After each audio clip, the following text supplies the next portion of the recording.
We've got people joining us.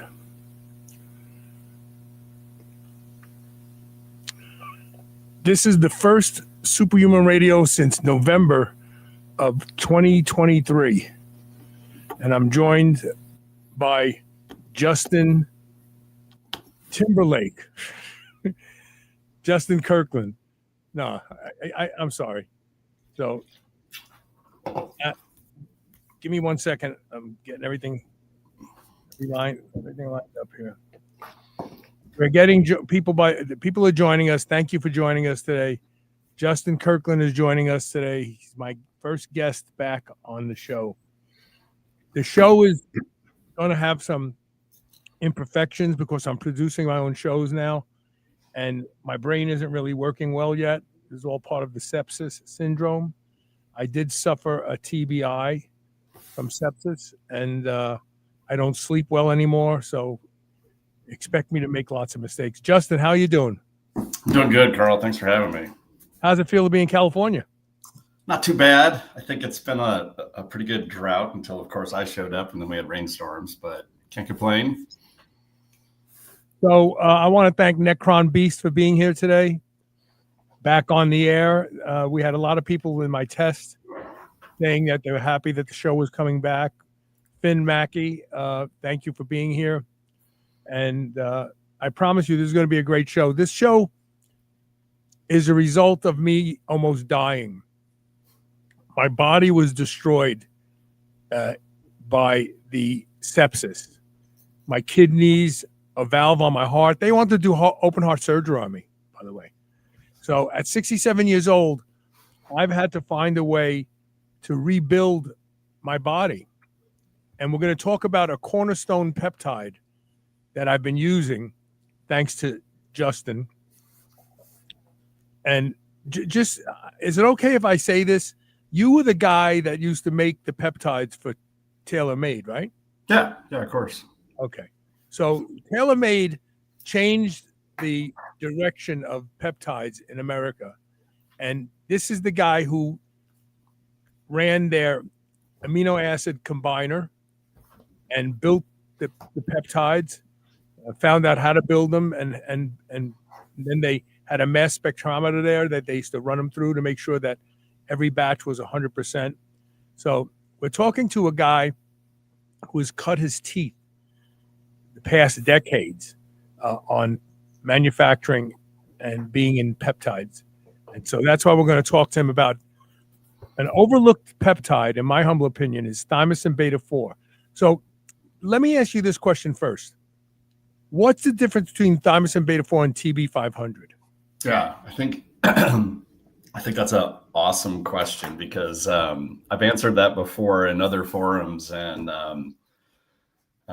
there's a bit of an argument as to what it is.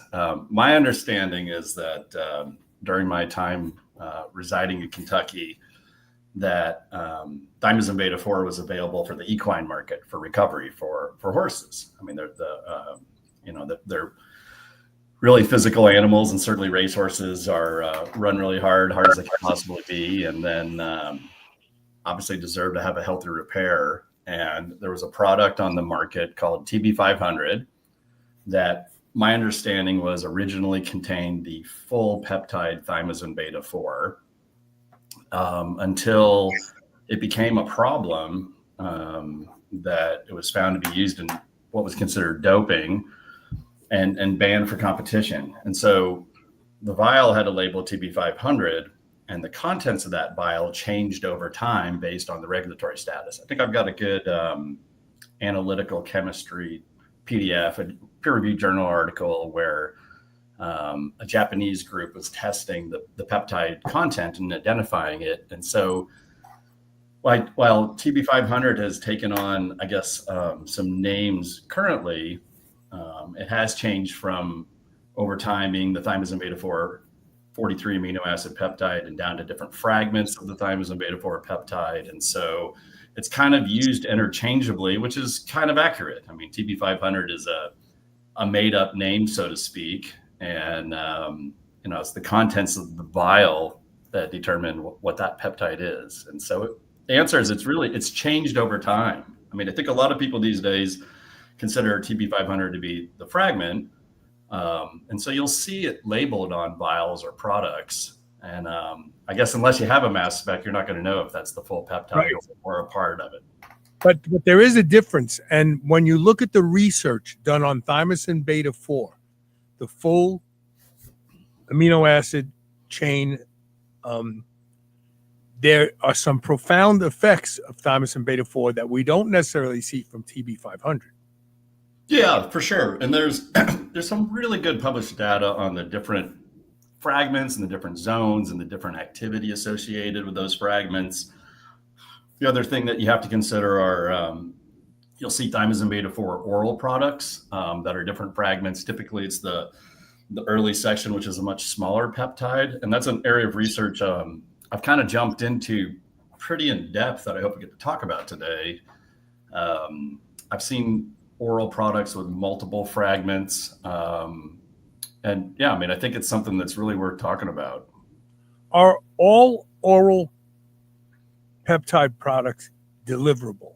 Yeah, no, absolutely not. And so I think that, my layperson description when I'm depending on the audience I'm with is that, we all love protein. We love a good protein product, and our bodies are designed to have those enzymes break down those proteins into peptides and have those peptides broken down further into fragments or amino acids, the actual building blocks that we put together, that we put back together to create muscle and proteins with protein synthesis. So it's not uncommon when I'm at trade shows and I have my BPC product or my KPV product, and people say, "Oh, what's that?" And I said, "Oh, it's the peptide." And they say, "Well, that's impossible. Peptides aren't orally active. They break down, enzymes break them down." And I explained to them that that's not a blanket statement that can be used, that there are definitely orally active peptides. Right. And there's peptide delivery systems and formulations to allow peptides that would normally be broken down to have at least some portion of delivery. Yeah, it's interesting.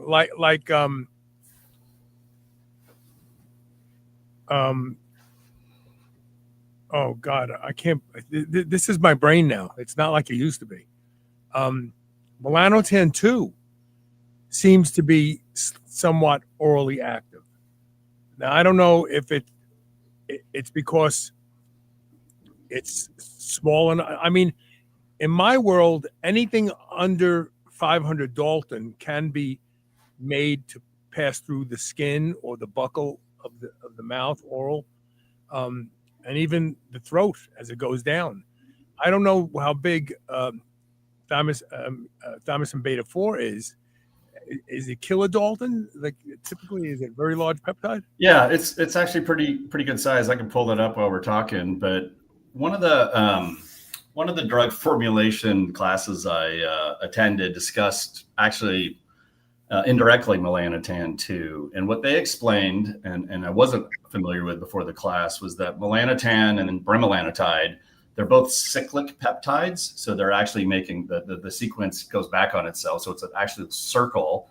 And that the cyclic peptides actually have improved stability and improved permeability. So they're actually easier to deliver. So while I haven't read about Melanotan being orally active or active through the buccal layer, it doesn't surprise me, since I'm well aware on the chemical side, it is a cyclic peptide. So definitely makes sense. I mean, bremelanotide obviously had a lot of interest. When I was at just prior to Wells Pharmacy, I worked on some of the delivery systems for intranasal delivery, using a permeation enhancer, and really got efficacious delivery that was on par with the same injectable commercial product, like milligram for milligram, which I was kind of excited about.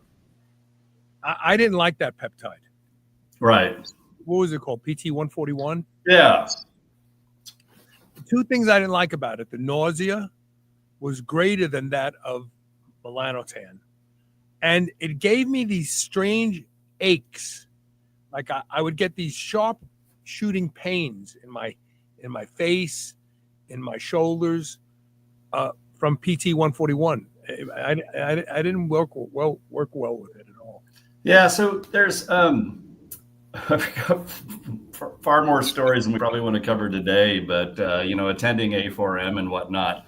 I spoke to a doctor one time when I was working for one of the compounding pharmacies, might have been TaylorMade, and he explained to me that 50% of the patients received nausea and negative side effects from PT141, but his description was unexpected. He said, if I sit down my patients and tell them there's 50% chance that you're going to have negative side effects from using this product, he said 100% of those patients get negative side effects. Then if he takes his other patient population and doesn't tell them that there's any side effects, none of them got side effects. So I thought that was kind of a humorous story. Yeah. I mean, that sounds like the average patient, really, when you think about it. Right.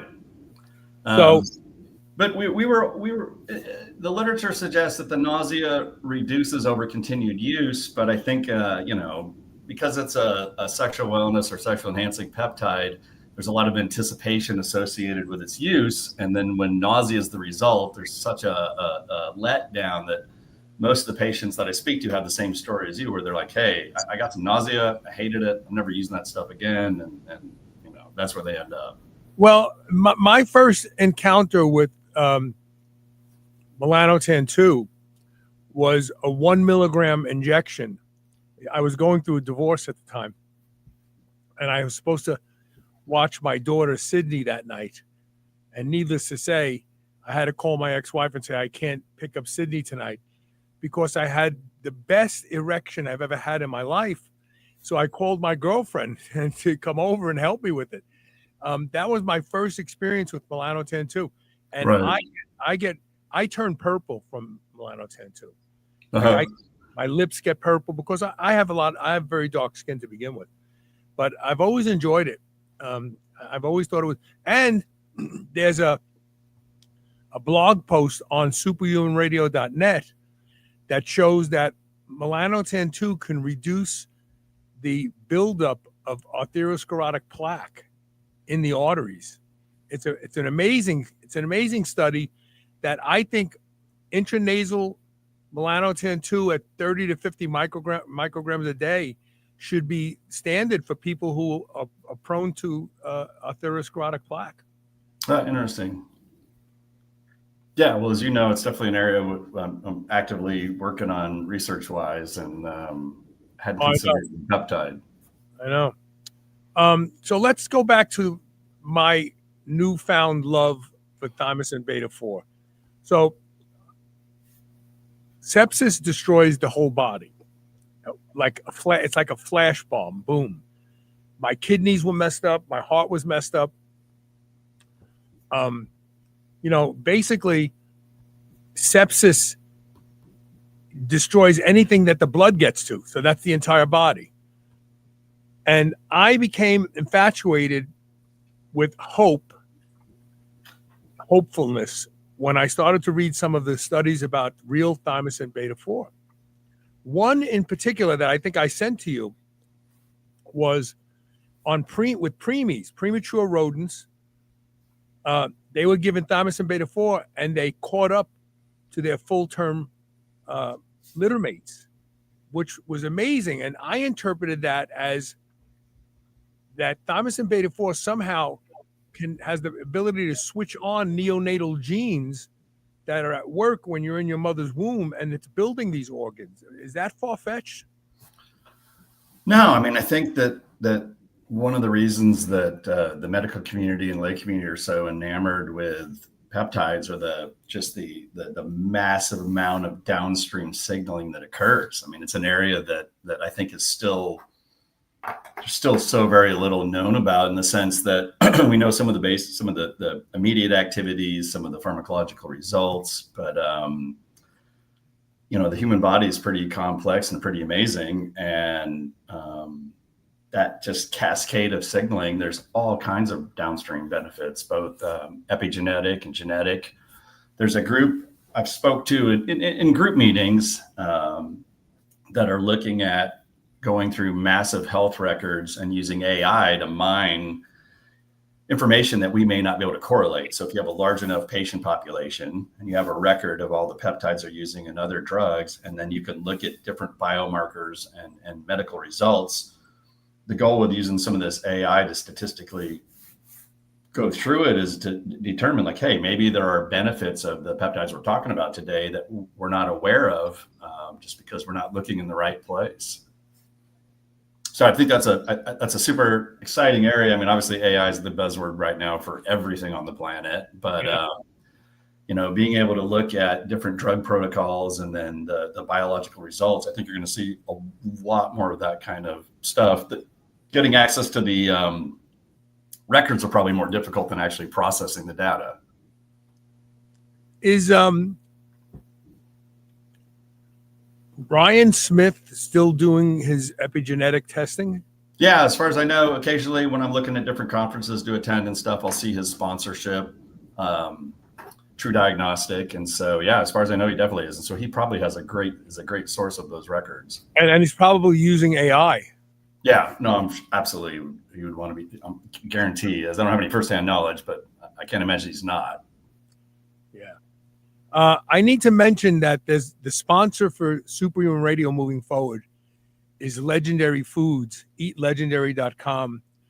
And they introduced their new macaroni and cheese product. Have you tried it yet? No, I haven't. I got to hold an empty container yesterday with Ron, so I'm pretty excited being gluten-free. I haven't tried it. It's 80 calories. It's 80% protein calories. It's the macros of this product is so amazing, and it's very, very low carb. I don't know if there's any carbs in it really, but it's so high in protein and it's delicious. And they introduced it at the Olympia, and people couldn't stop eating it. And I'm going to get some and eat it on one of my next shows. But I just want you to know that the only person who trusted me to relaunch the show was Ron Penna. And I have to thank him for being a supporter of Superhuman Radio since the beginning. So in true form, they'll be our only sponsor. And they have the tasty pastries. They have this sweet rolls. They have so many great products. But this macaroni and cheese product I heard is outstanding. Yeah. So there's eatlegendary.com. Eatlegendary.com. So 47 grams of protein in the single cup. It looks pretty amazing. I mean, macaroni and cheese, like, he's brilliant. I mean, I know the story about how he came up with the tasty pastry, and there were a lot of people like, who eats Pop-Tarts? Apparently, a lot of people eat Pop-Tarts. So, yeah, he's brilliant. There is benefits to being at the office. Yeah, I know. Are you in my old office? The is it well, they had my name on the. Oh yeah. The podcast room's a couple doors down behind me. There were a few people in there this morning, so I just grabbed one of these little booths. Yeah, cool. So, I used. I found one study that showed that 5 milligrams based on weight, so a 200-pound human versus a rodent, 5 milligrams based on weight, not only can repair organs, but it also could reduce fibrotic tissue buildup. There's something about thymosin beta 4 that sequesters. Is it actin? That it's right. Yeah. No, the actin activity is pretty amazing to read about, and a certain fragment in the full peptide has been mapped to having that actin activity, and so I think that even though there's still, I think, a lot to learn, there's still a lot of information that is published on thymosin beta 4, and I know with your protocols, it seems that it certainly was a massive positive benefit in your recovery. It reduced pain. I was surprised about that. Yeah. Apparently it reduces inflammation, but it reduced pain. Yeah, that's not a surprise. I was introduced to thymosin beta 4 when I was at TaylorMade Compounding, and I guess, like most people, judged my workouts based on how sore I was the next day. The delayed onset muscle soreness. The peptide synthesis lab in Kentucky was on the second floor, and so it wasn't a good clean and jerk day or deadlift day if my legs weren't sore going upstairs. Right. And, was Ryan Smith that introduced me to Thymosin beta 4, and I used it post workout, and I started wondering if I was working out hard enough, because running up the stairs the day after a good workout, there was no soreness, there was no DOMS whatsoever, and that was Dr. Connolly's final product was peptide derived from milk that seemed to reduce delayed onset muscle soreness. That was his last hurrah, and then he stopped doing things entirely. But I know it's amazing. Like, peptides are amazing. Even the ones that we're not injecting, the ones that we're getting from like milk byproducts. Yeah.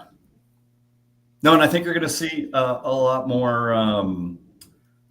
products and science coming out of that area. One of the global nutrition companies I work with at my lab, I primarily buy excipients, tableting materials for oral dissolving tablets and solid dose tablets. I've just gotten a bunch of their marketing material on salmon-based peptides. So they're getting ready to release peptide isolates that are of salmon source. And so no kidding. Something that I'm reviewing and really excited about. But yeah, I've also seen some other innovative products in milk peptides. And I think, it's just I'm also doing some work through a company I'm consulting with, Amino Innovations. We're looking at mushroom-based peptides and hemp seed-based peptides, among other things. And working with companies that have the ability to either isolate or produce those selectively in commercial quantity so that we can take them to market. And this shouldn't be surprising. Anything that has protein could have peptides. Right, for sure. Yeah. So I just realized recently you're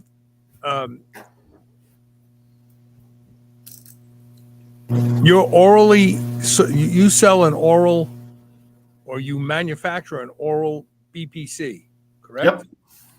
And I saw like a mainstream company that resells. I don't know who it was. I'm trying to think who it was. It wasn't Metagenics, but it was somebody like them.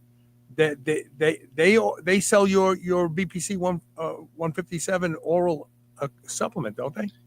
Yeah, I've got a few companies that I supply raw materials to, and a few companies that also use the same co-packer or white label some of my products. So most of those have agreements and end up being non-disclosures. But I definitely have products out there outside of more than just what I'm offering. No, Joel, Dr. Connolly had come up with a peptide-based dairy product with a company in New Zealand, and they were introducing it. It was really good. I tried it right around. I mean, he was a sponsor of Superhuman Radio back in the day, and it was great. But he, like I, got sick, and he kind of lost focus on anything. But no, he wasn't going to put them in Metrex products. This was another company. I can't think of the name of it, but he partnered with a group in New Zealand, and they came up with a bunch of dairy peptides. In fact, we all know Bill Seeds, right? So Bill Seeds was talking to Dr. Connolly because they were going to use these peptides to surface prosthetic bone devices to make them take better, like hip replacements and stuff like that. And Connolly was talking to a couple of the big players in the hip replacement area about using his peptides to coat the equipment, the materials, to make them not be rejected and and take better. And that deal fell apart. I know that Bill Seeds was involved in trying to orchestrate that relationship. But that we're going back, Jesus, 14 years ago, 13, 14 years ago. You know, when you've been talking about this shit as long as I have, you start to forget like where this project was coming from and where it fell apart. And it just, but yeah, Connolly was way ahead of his time. It really was. Really was. So getting back to the discussion with Thymosin beta 4, Would you agree that thymosin beta 4 is a much better anti-aging peptide?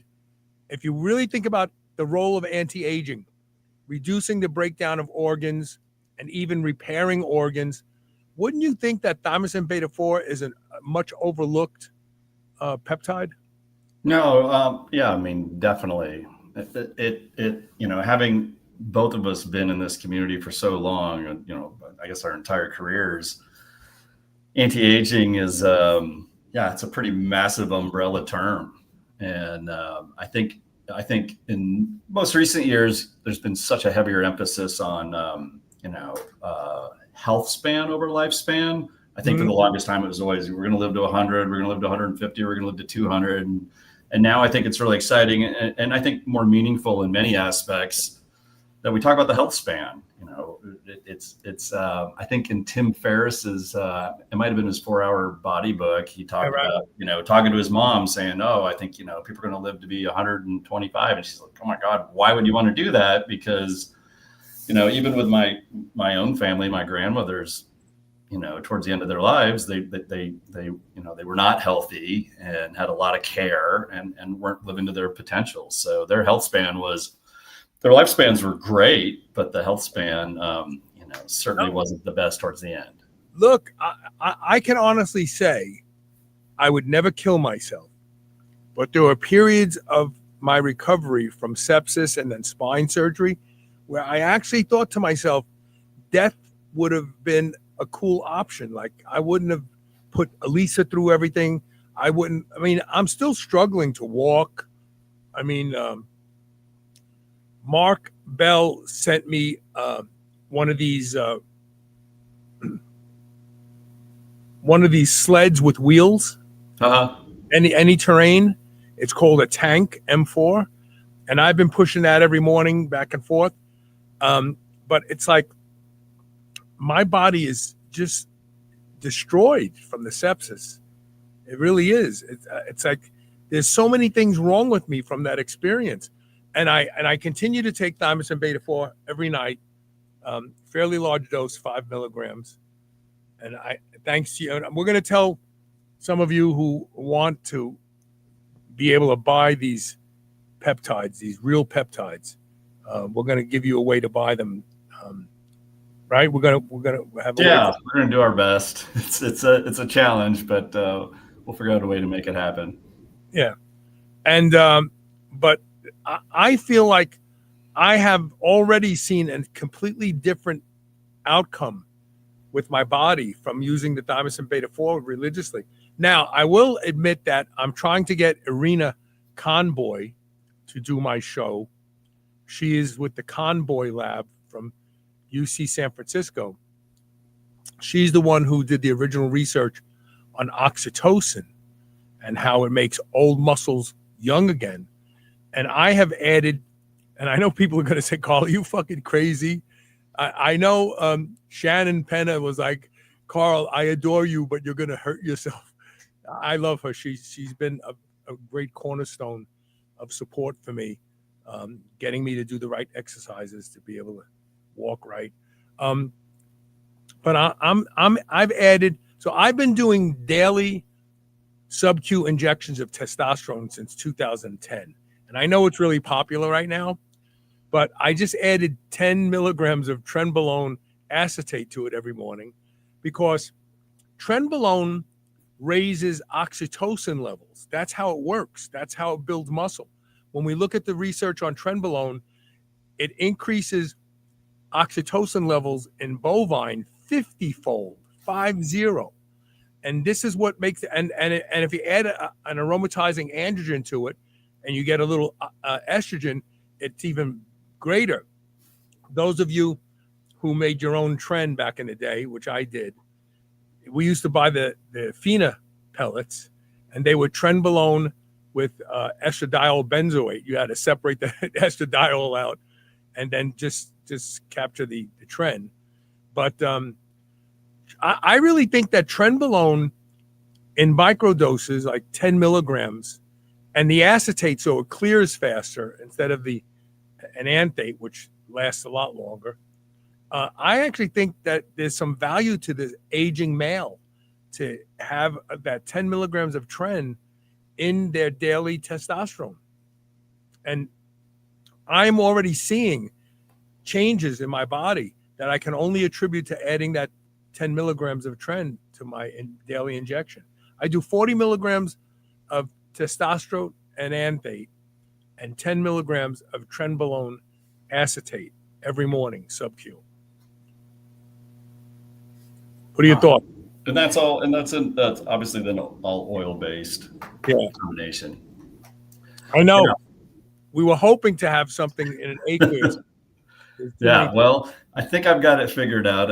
I have to do the proof of concept, but yeah, based on your influence, looking at testosterone base and maybe some testosterone shorter esters, I do have a FDA approved polymer that increases solubility of actives. There's one product on the market now using it, but it's approved for injection, and I just need to go through a couple of the proof of concepts.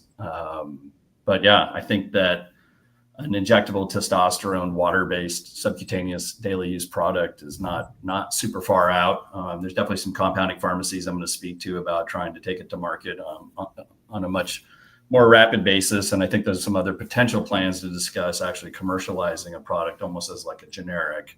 Dr. Huberman is talking about it. Yeah. A lot of people talk, you know what? Reach out to Justin, because this would be the right compound to inject daily. And how long have we been working on this? When did I come to you? Well, you were at there was that COVID thing that kind of threw things off, but it was before COVID, so it's been a while. And I tried a handful of different cyclodextrins and some other compounds for solubilizing, but I think I've got the one now that's going to push it over the line. Good, because we talked about this way before anybody else. Like, we really did. This wasn't on no one's radar, and I have to thank. And he's since passed away. But I'm all about giving credit where credit is due. And I have to thank Dr. John Chrysler. I first talked about injecting sub-Q testosterone well over 10 years ago. And he was on the show. He told me it was a bad idea at first because he said, well, it's going to aromatize, but it didn't aromatize faster. You don't shoot it into the fat cell. You shoot it sub-Q in between the fat and the skin. And but then he wrote a book. He wrote a book all about sub-Q daily injections. And he's gone because he committed suicide, sadly.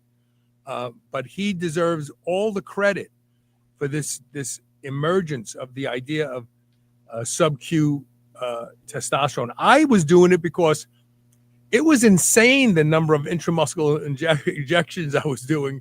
And I just couldn't do them. I thought, why can't I just put it under my skin? And he said I couldn't, but I did. And a whole new way of doing testosterone emerged. And I have the receipts about talking about it because I talked about it on my show.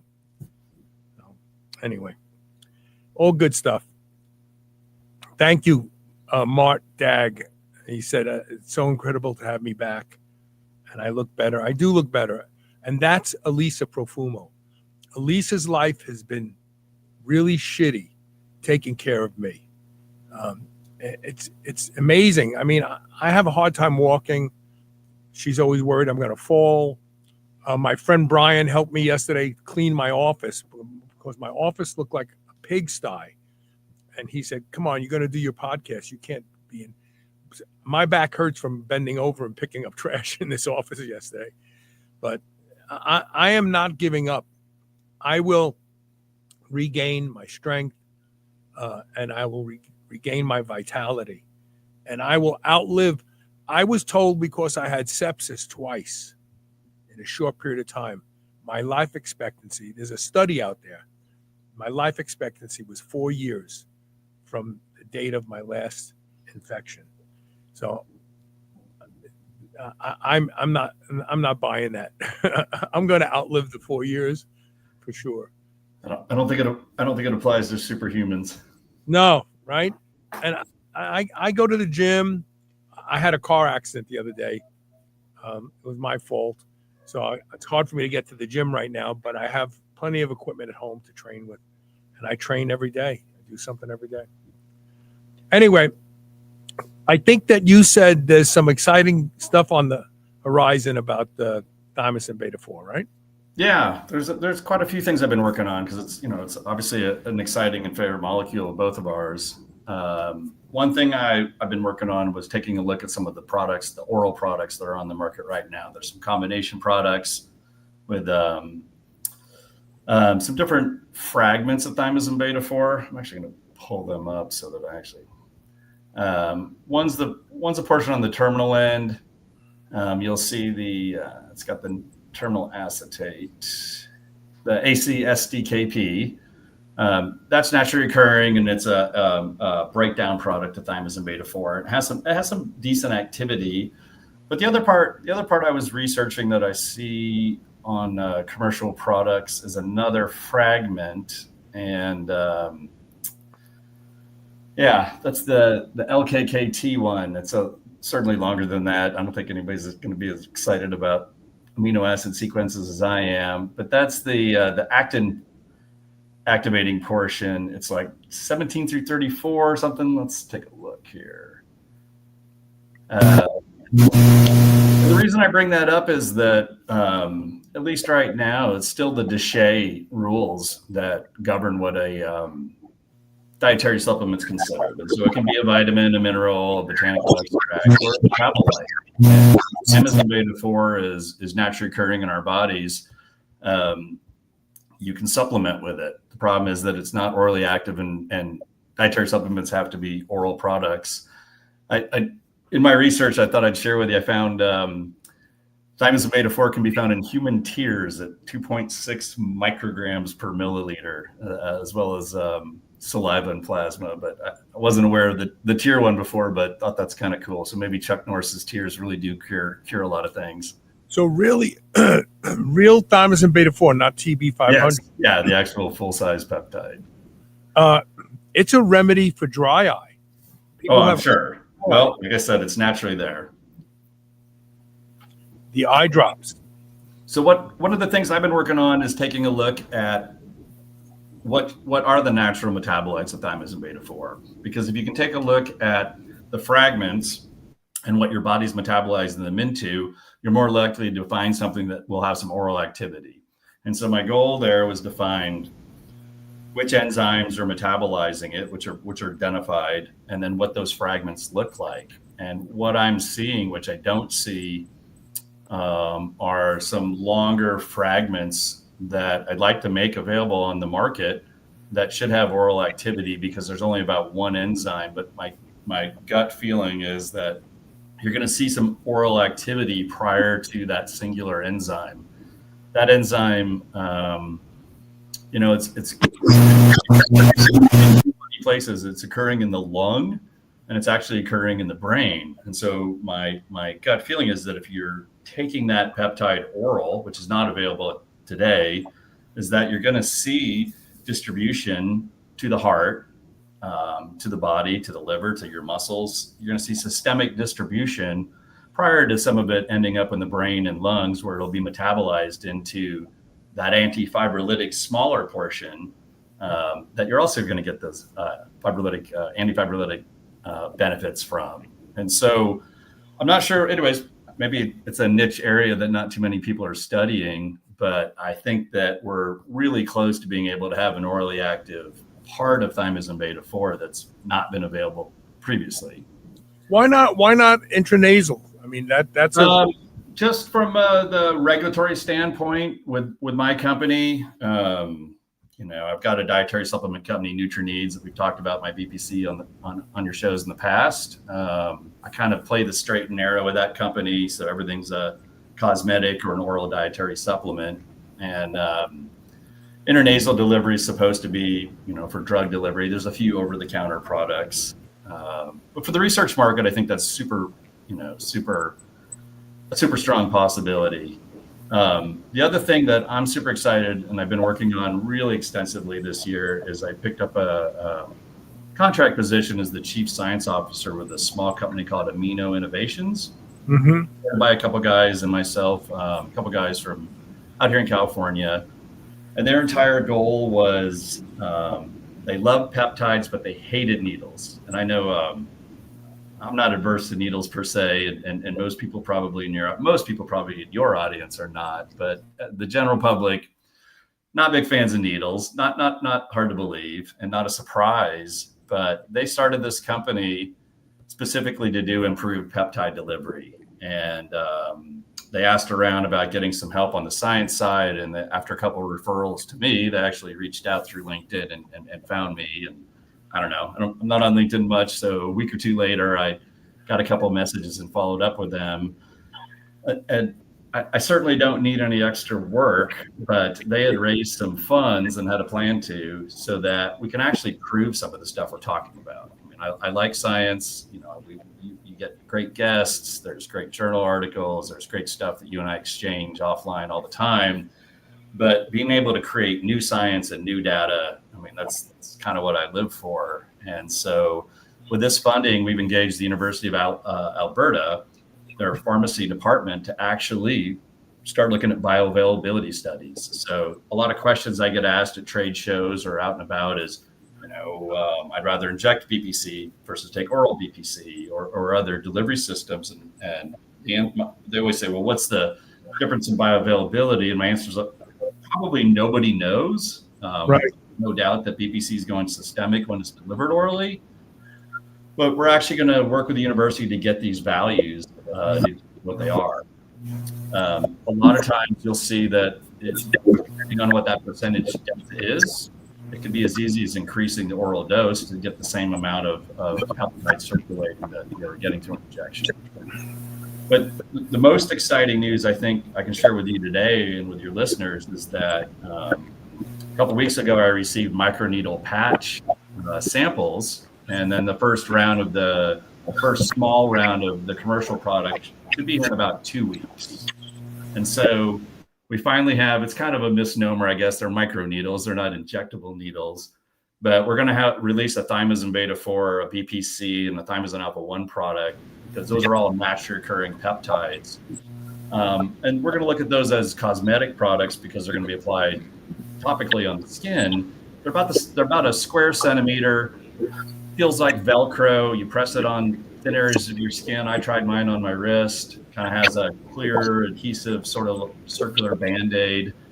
And then the peptide is infused in the nano-sized needles within a polymer. And that polymer will dissolve in the interstitial fluid below the skin, just inside the skin, and be absorbed and delivered systemically around the body. And so I think for the first time, we're going to have a Thymosin beta-4 product that is going to give systemic delivery without the insulin syringe. That's cool. Yeah, so it's pretty exciting stuff. We are doing analytical studies on the patch and the amount of drug that's delivered and the bioavailability. We're doing stability studies. I think the manufacturing part we've been working on for many months, kind of a really good solid understanding of.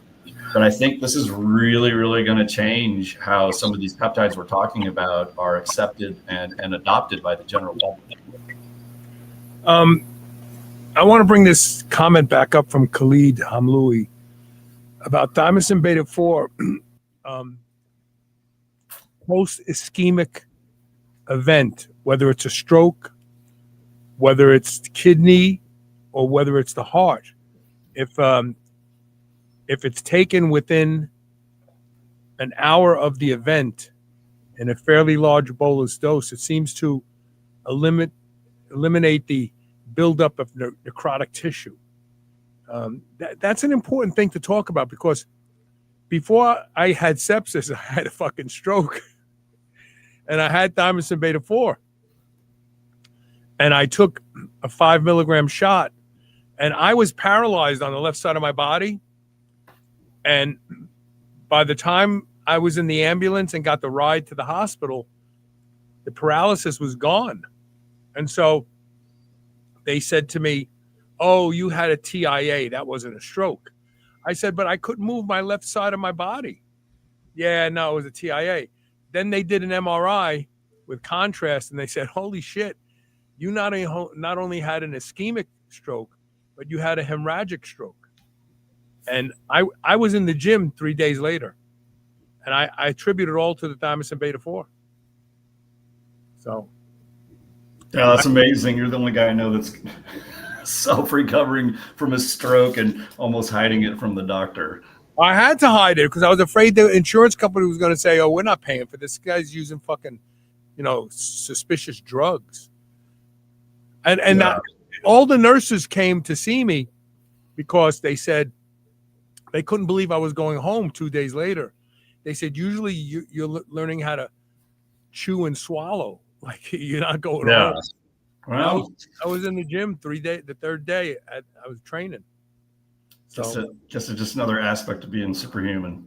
well, it's another aspect of knowing this shit and being willing to try it. It's like me trying Tren right now. Like most people would say, "Carl, are you fucking stupid?" No, it's just 10 milligrams, and it's along with my testosterone, and it's not giving me any weird side effects. I definitely feel better. So, yeah. And it also requires you have this stuff in the freezer. Right. So anyway, so what else can we talk about?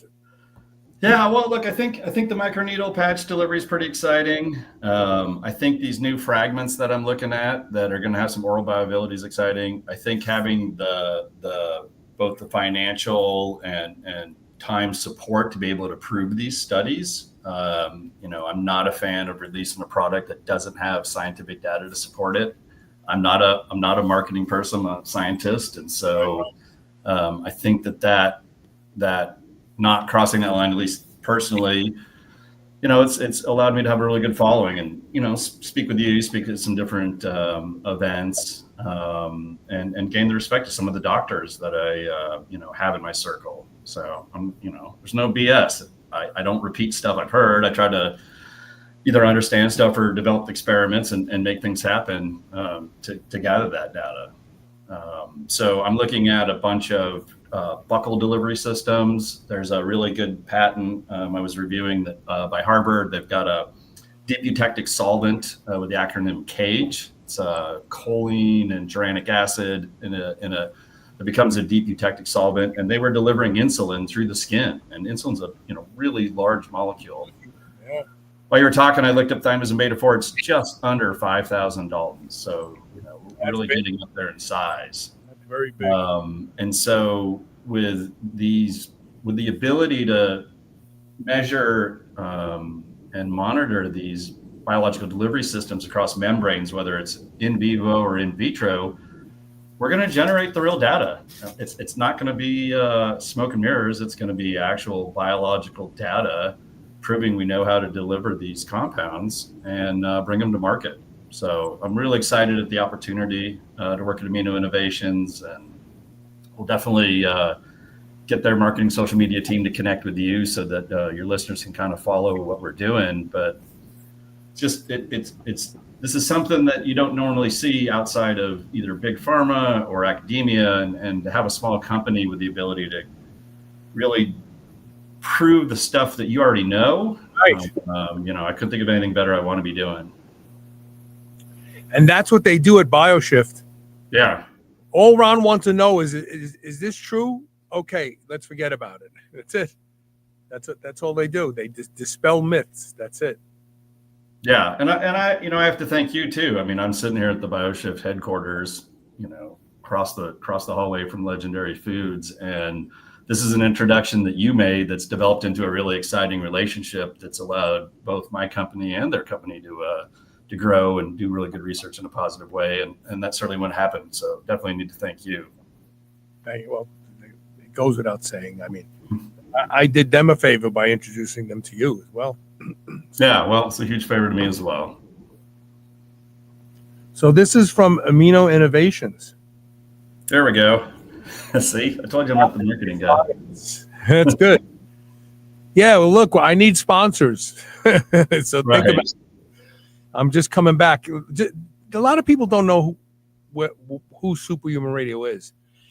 We were the longest running health and fitness and anti-aging podcast in the world, 18 years. Then I got off track and got into the weeds with a gun safety device, and now I'm back. And we have a show scheduled in 2 weeks with Dr. Anthony Samsel. He was on my podcast many years ago, talking about glyphosate and amyloidosis. And I said to him, Dr. Samsel, I'm seeing stuff coming up about peripheral neuropathy. And is it possible that it's caused by amyloidosis? And he dropped an email on me, and we're going to do a show because everybody's got peripheral neuropathy today, even people who never had type 2 diabetes. And I always suspected, because when he came on my show with Stephanie Seneff and talked about glyphosate leading to amyloidosis, 3 weeks later, I had a scientist on the show talking about amyloidosis causing heart failure. And he didn't even know that amyloidosis was caused by glyphosate, this particular scientist. I put him in touch with Anthony Samsel. Anthony is a member of the Arthur Daniels think tank, something like that. And he's spent the majority of his career connecting glyphosate to all sorts of diseases. And he said, you're right. He said amyloidosis is a primary cause of peripheral neuropathy. Now I'm going to have him on and say, now what can people do? Like if you have glyphosate in your body, glyphosate is a synthetic glycine amino acid. The body doesn't do a good job at getting rid of it. It just bioaccumulates. So we're going to find out, is there a way to reverse amyloidosis? Because I have peripheral neuropathy from the antibiotics they gave me. My feet got numb. They gave me an antibiotic. When they sent me home with the sepsis, instead of sending me home with intravenous antibiotic, they sent me home with an oral called Zyvox. And in 3 days, I was numb from my scrotum to the bottom of my feet. And they took me off of it, and I got reinfected because it wasn't a good player for me. So a lot of people are suffering from neuropathy, and they're buying bullshit stuff on. I don't know how Instagram gets away with it. I don't know how the FTC doesn't investigate Instagram, because none of their products work. None of them. Not a single one. I tried a sleep aid that was turned out to be a tricyclic antidepressant and a couple other SSRIs, and it didn't work for me. And I demanded my money back. But they sell such bullshit products on, and it's almost like people think, oh, it's got to be real if they're advertising it on Instagram, and a lot of these products aren't. So anyway, that's another discussion.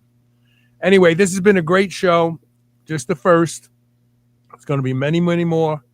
We're going to have Dr. Anthony Samsel on the show to address the real causes of neuropathy. And we're going to have Irina Conboy come back on, and I'm going to challenge her with her research on oxytocin and why trenbolone wouldn't be a good choice. So when I was doing a podcast for Dave Palumbo at Species Nutrition, and I can't think of his website right now. But anyway, we interviewed a doctor who was treating a man who had prostate cancer with trenbolone because it's non-aromatizing. It doesn't do anything to PSAs. And the guy felt great, and the doctor had to leave the country. He went to South America to flee because the FDA wanted to put him in jail because he used trenbolone, off-label. Obviously, it's not really a drug for humans, but it's like, oh, tren is so bad. It's an anabolic steroid. It's evil, but there are some benefits of using it. That's it. So we're going to do that show as well. We're going to start getting into some deeper subjects as we move forward. It's going to be. Was it you that introduced us to Dr. Denmead with his the bipolar androgen therapy for prostate cancer? I named it. Yeah. When he came on the show, I said, "Why don't you call it bipolar androgen therapy?" He goes, "I love it. That's what I'm going to do." Yeah. Yeah. No, he's curing prostate cancer with high doses of testosterone, and he's a Harvard-trained physician. Yeah. No, I've got to speak to him after your introduction, and it's super counter to everything that doctors are being taught. Yes. Yes, and it's why if we ever get our testosterone launched, he said he'd use it in a study because I said it'll create that. So yeah. The reason guys get prostate cancer is they lose the pulse. They lose that daily testosterone pulse. It's flat. Maybe it's from estrogen, whatever. But he creates an artificially prolonged pulse by giving guys like 600 milligrams once every 2 to 3 weeks and letting them ride it down until it's negligible. And then he gives them the shot. That pulse is what cures the cancer. Yeah, it's pretty amazing. I think that the product, you've suggested for development, you'll get that diurnal, the pulse exactly like you described. Every day the man can experience that pulse. That's it. Anyway, so we're going to tell people how they can order real thymosin beta 4 from you, right? Sure. Yeah, I'm working on the merchant accounts. Seem to be sort of the bottleneck. So I'll do a mass post on all my social media, and that's it. Perfect. Listen, thank you so much for being my first guest back. No, thanks for calling me. I'm super glad to connect with you again. Thanks, brother. Okay. All right. Thank you for everybody who showed up for today's show, and we will have plenty more shows. Good science. Take care, everybody. Thank you.